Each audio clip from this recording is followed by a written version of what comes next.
Next up, we have an incredible sci-fi author, Neal Stephenson. And my personal favorite book that he's written is Fall, or Dodge in Hell. Now, it came to a big surprise to me after I had read this novel, so I'll let you know now before you get into it that it is actually a sequel. It is the sequel to Remade. What an idiot.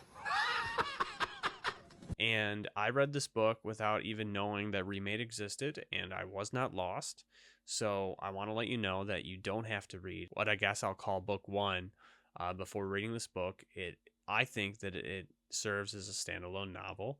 It gives a little more background information on Dodge, at least, and some of the characters contained within, but it is not required reading in order to enjoy this book. This book, I think, especially in 2025, has some knowledge of where things were going to go. And it was written and published in the year 2019, so not very long ago, and deals with some of the downsides to the internet and social media, especially.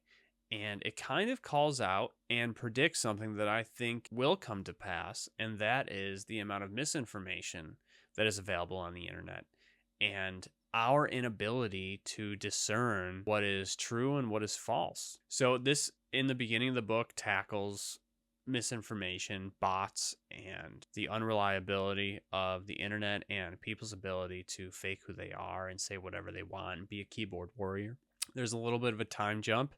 And from there, my goodness, it is about uploading the human consciousness, what that means.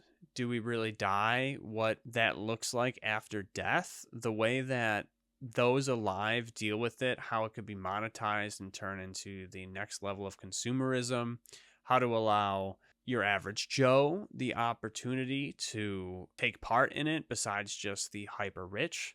And it goes so far as to explore different aspects of religion and how that could come into play through something like this. And this book has stayed with me since I read it 6 years ago.